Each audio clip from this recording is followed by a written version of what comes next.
Shalom, selamat pagi Bapak Ibu Saudara yang dikasihi Tuhan Yesus Kristus. Selamat kita berjumpa kembali dalam renungan pada pagi hari ini.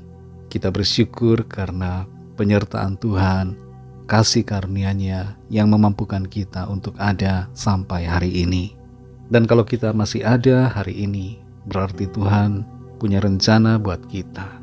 Belum selesai rencananya atas kita. Sebelum kita mendengarkan renungan firman Tuhan, mari kita berdoa. Bapa Sorgawi, Bapa dalam nama Tuhan Yesus Kristus, Tuhan dan Allah kami yang hidup dan berkuasa, Allah yang benar, satu-satunya Allah yang harus disembah.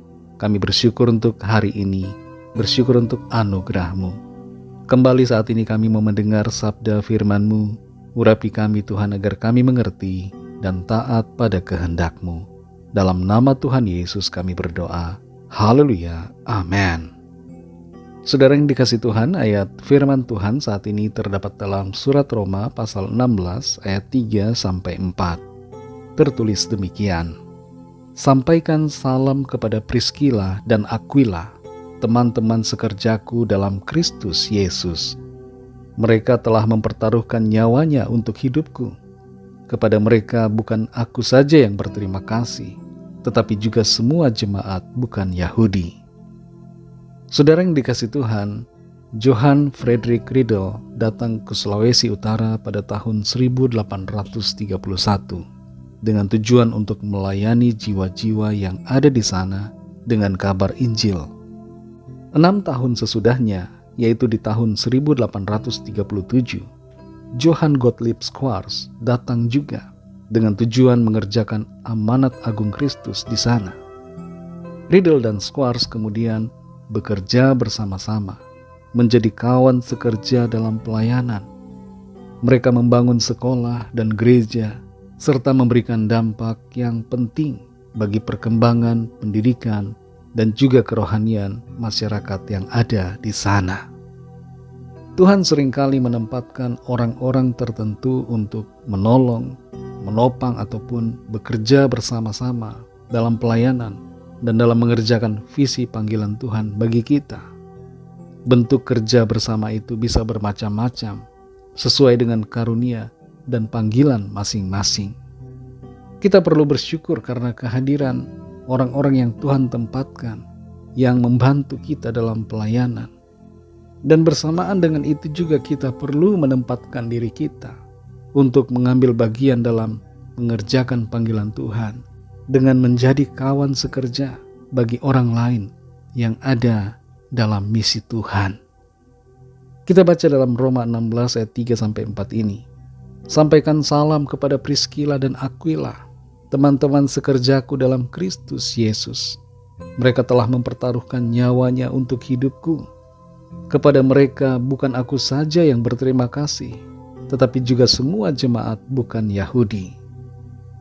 Dalam ayat ini Rasul Paulus menyampaikan salamnya kepada Priskila dan Aquila, sepasang suami istri yang telah bekerja bersama-sama dengannya dan menjadi sahabatnya. Ia pertama kali berjumpa dengan mereka di Korintus, dan sejak itu mereka menjadi kawan sejawat, kawan sekerja di ladang Tuhan. Hal yang sangat istimewa di sini adalah Priskila dan Aquila merupakan suami dan istri yang saling mendukung satu sama lain dan bekerja bersama-sama dalam mengerjakan panggilan Tuhan.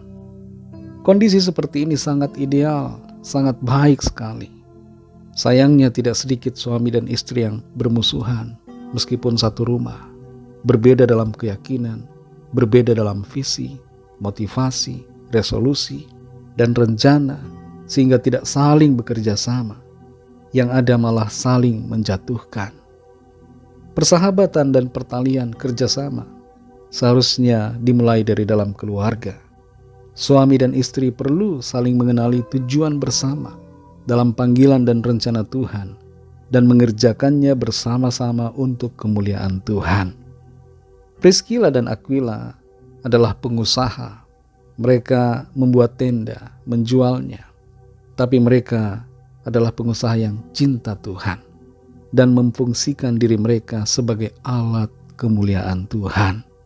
Kehidupan dan keberadaan mereka menjadi berkat bukan hanya untuk Paulus saja, tapi juga kepada semua jemaat dan bahkan orang-orang lain yang tidak disebutkan dalam ayat ini. Saudara yang dikasihi Tuhan, bagaimana kondisi kita saat ini? Apakah kita merasa sendirian dalam mengerjakan panggilan Tuhan? Sadarilah bahwa ada orang-orang yang Tuhan taruhkan untuk membantu kita. Cuma masalahnya mungkin kita tidak terlalu memperhatikan mereka dan tidak menyadari akan keberadaan mereka. Mari jadikan diri kita sebagai berkat dan kawan sekerja bagi orang lain. Dan mulailah berfungsi sebagai kawan sekerja dari dalam keluarga kita.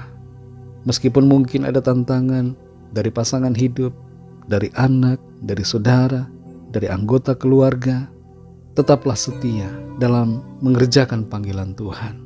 Tetaplah jadi berkat dan jadi teladan serta kesaksian. Bersyukurlah untuk orang-orang yang Tuhan taruhkan di hidup kita untuk menolong kita dalam mengerjakan visinya. Mari kita berdoa. Terima kasih Tuhan Yesus, kami mengucap syukur untuk firman-Mu yang sudah kami dengar, mengajarkan kepada kami, mengingatkan kami bahwa kami tidak sendirian dalam mengerjakan tugas panggilan-Mu. Engkau menguatkan dan menghibur hati kami dan menopang kami lewat orang-orang yang ada di sekeliling kami. Kami juga bersyukur untuk kehadiran-Mu dalam kehidupan kami secara pribadi. Penyertaan-Mu yang sempurna telah memampukan kami selalu. Tolong kami juga Tuhan supaya kami dapat menempatkan diri kami menjadi kawan sekerja bagi orang-orang yang berada dalam misi panggilan-Mu, sehingga kami tidak menjadi penghalang, tapi menjadi pendorong dan penolong untuk termanifestasinya rencana Tuhan yang indah dan sempurna. Terima kasih untuk firman-Mu, pimpin kami selalu ya Tuhan, berjalan dalam kebenaran-Mu. Berkatilah kami di sepanjang hari ini, dalam segala tugas dan aktivitas kami. Dalam rencana dan kegiatan kami, biarlah Tuhan selalu menolong kami. Kami berdoa mohon lawatan Tuhan, yang sakit disembuhkan, yang lemah dikuatkan, yang susah dihiburkan, yang terikat terbelenggu dosa dan kuasa kegelapan, dilepaskan dan diberikan kemenangan saat ini. Dan yang sedang dalam pergumulan persoalan, mendapatkan jalan keluar yang ajaib, mujizat-Mu dinyatakan. Terima kasih Tuhan, kami serahkan semua ke dalam tangan kasih-Mu. Hanya dalam nama-Mu yang kudus, nama Tuhan Yesus Kristus, kami sudah berdoa dan mengucap syukur. Haleluya. Mari sama-sama kita berdoa, doa Bapa kami. Bapa kami yang di sorga, dikuduskanlah nama-Mu, datanglah kerajaan-Mu, jadilah kehendak-Mu di bumi seperti di sorga. Berikanlah kami pada hari ini makanan kami yang secukupnya, dan ampunilah kami akan kesalahan kami, seperti kami juga mengampuni orang yang bersalah kepada kami. Dan janganlah membawa kami ke dalam pencobaan, tetapi lepaskanlah kami daripada yang jahat, karena Engkaulah yang mempunyai kerajaan, dan kuasa dan kemuliaan, sampai selama-lamanya. Amin. Terimalah berkat Tuhan. Tuhan memberkati engkau dan melindungi engkau. Tuhan menyinari engkau dengan wajah-Nya dan memberikan kasih karunia. Tuhan menghadapkan wajah-Nya kepadamu dan memberikan damai sejahtera. Berkat anugerah dari Bapa Surgawi, kasih karunia dari Tuhan Yesus Kristus, dalam persekutuan dengan Roh Kudus, menyertai kita semua, sekarang ini dan sampai Maranatha Tuhan Yesus datang kembali, dan bahkan sampai selama-lamanya. Dalam berkat nama Tuhan Yesus Kristus, haleluya, amin. Puji Tuhan, saudara yang dikasihi Tuhan, saya percaya firman Tuhan menjadi berkat dan kekuatan buat saudara semua, dan Roh Kudus akan menolong saudara untuk lebih lagi memahami kebenaran firman Tuhan. Tuhan Yesus memberkati saudara semua. Sampai jumpa dalam renungan yang berikutnya. Haleluya.